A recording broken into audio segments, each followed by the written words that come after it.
The final score: York City 1, Wrexham 1, and Wrexham will be very frustrated at allowing an injury time equaliser to deny us of the 3 points in a game which had spells where Wrexham, I think, would have been very pleased with how it was going, and other spells, in all honesty, where we would have been rather frustrated. The start of the game saw Wrexham on the front foot. Admittedly, York had a chance to score within the first minute, but even that ended with a breakaway by Wrexham. Corner played in from the left-hand side. Centre-back Crooks did well to get a contact with his foot and glance at a cross goal. Safe hands by Mark Howard, who went low down to his left to hold on to it, and then released an early kick up the pitch. Mullen, with two defenders on him, did beautifully to take one of them out by backing into them and allow the other one to misjudge the bounce, and then Mullen was then turning and hitting a shot from about 20 yards, which was too close to the keeper. But it was a sign of Mullen's intent, because he was extremely impressive in the early stages, buzzing around and really trying to make things happen. Wrexham were working a long ball down the right channel to try and feed Mullen in round the side of the three centre-backs. They hit it 3 times in the opening stages of the match and found him each time, and he was really looking threatening.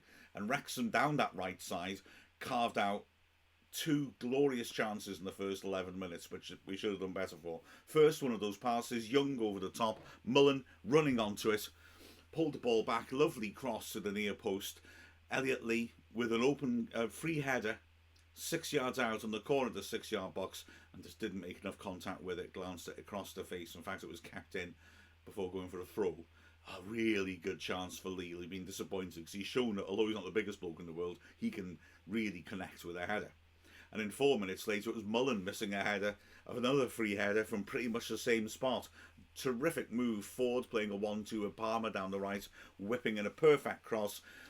But Mullen had already arrived, so he couldn't get any momentum running onto it. He tried to put pace on the ball by twisting his body and failed to hit the target. A real disappointment for that. 2 glorious chances. And there was another good chance 5 minutes later, this time McFadden doing well, feeding James Jones, whose initial work was terrific as he burst into the box through the centre and got himself a clear sight of goal. But then he scuffed his shot, which was blocked in front of the goalkeeper. A glorious opportunity.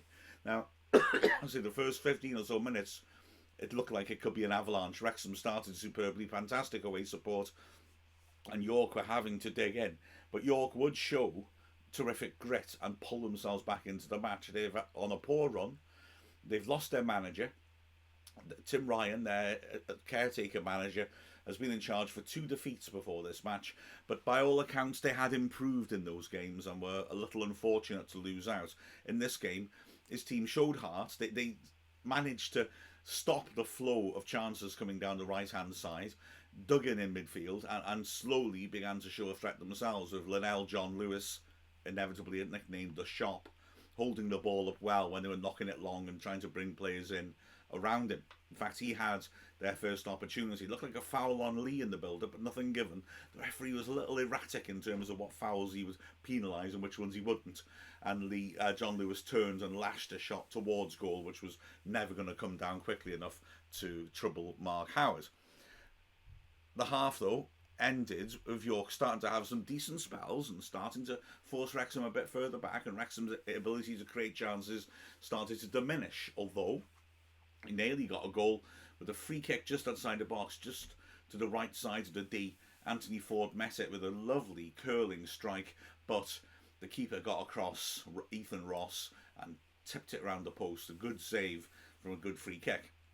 And Mullen had the last opportunity, driving at his men, getting into the D, but the defender did well to get close to him, and Mullen, in trying to curl it round him into the top corner, didn't have enough room to make the manoeuvre, and it went wide.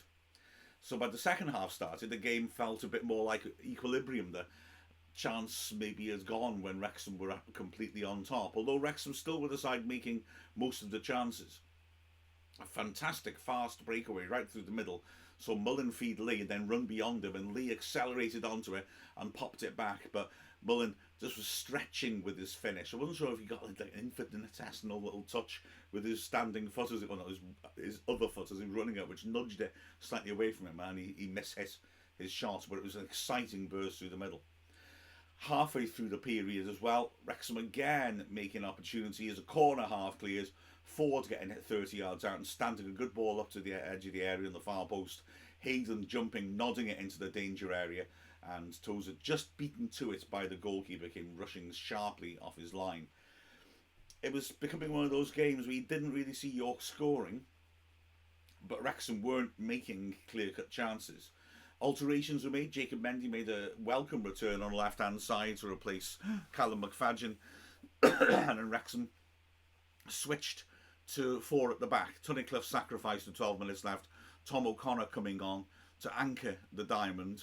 There was a chance then at the other end, almost immediately. O'Connor, the hero here, as the ball was played. A good breakdown on the left-hand side.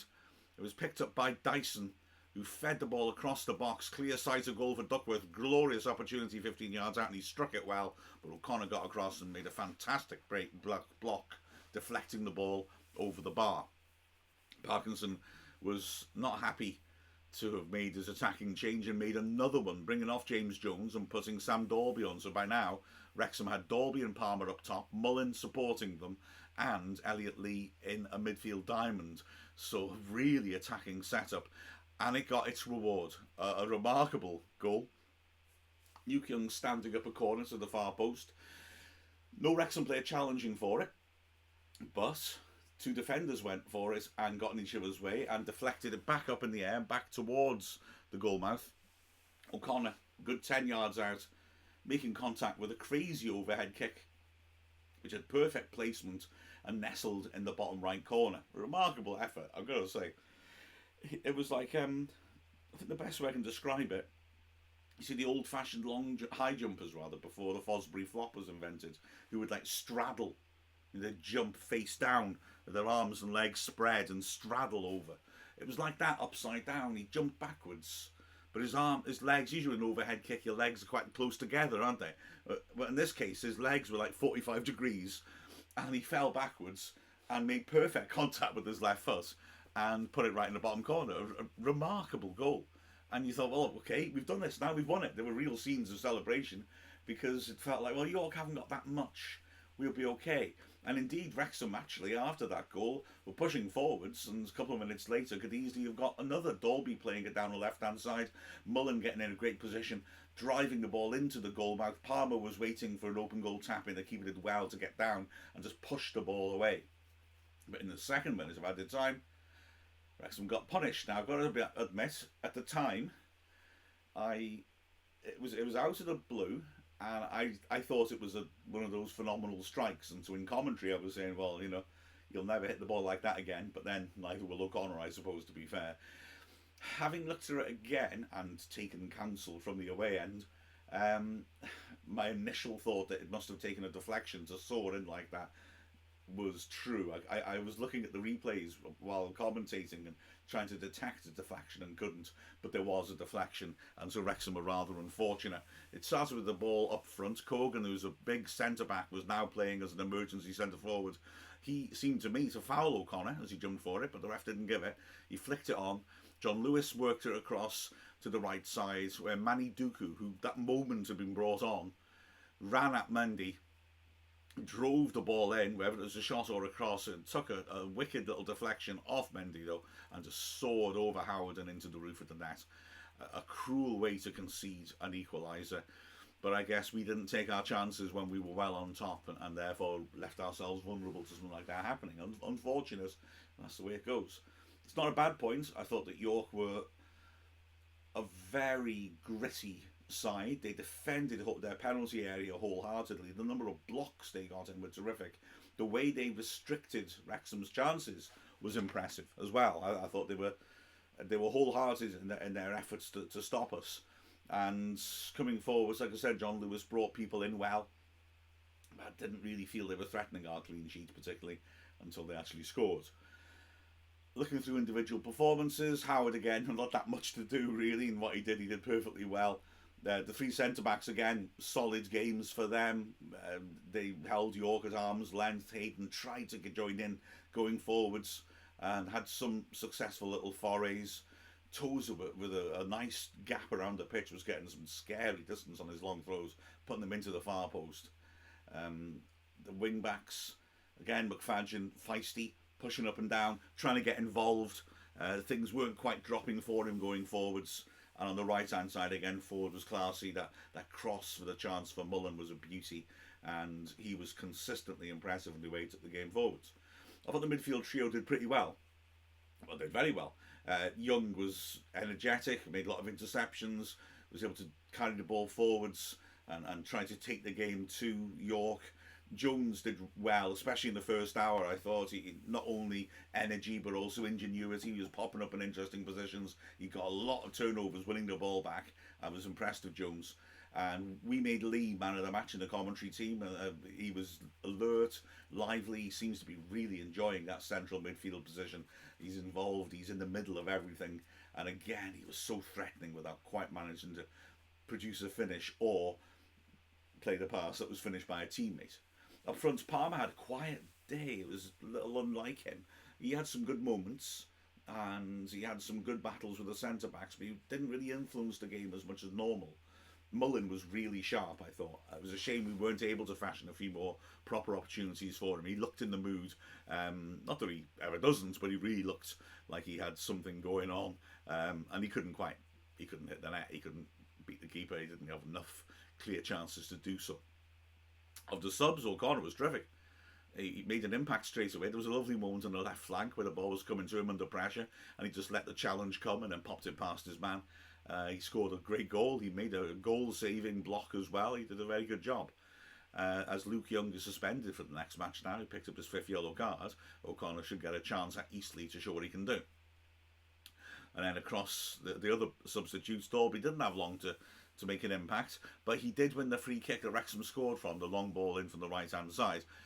So he did do well there, holding the ball up and drawing the foul. And Mendy looked sound, got forwards well, defended well, didn't have that long to influence play. Good to see him back on the pitch. But frustration for Wrexham because we got ourselves into that winning position. We failed to take advantage of the game when we were really on top to get that goal, the opening goal. But when we got it late on, should have closed it out. And to be fair, but for a deflection, we would have done. So unfortunate, but it's another game unbeaten. It's an awkward away game out the way. And we go on again next Saturday at Eastleigh. So, please remember, we'll be commentating on Eastleigh on Wrexham Player. All the usual good stuff will come out. The highlights are live on Wrexham Player now, and they will be live at midnight on YouTube on tonight, so Sunday night. And also that, apart from the Ask Wrexham podcast, by all means ask questions on Twitter before that show, we're going to do an extra World Cup special one as well. Any World Cup questions, you put the hashtag Ask Wrexham, ASKWXM, and we'll answer those too. So, with the final score of York City 1, Wrexham 1, I'm Mark Griffiths from Wrexham AFC.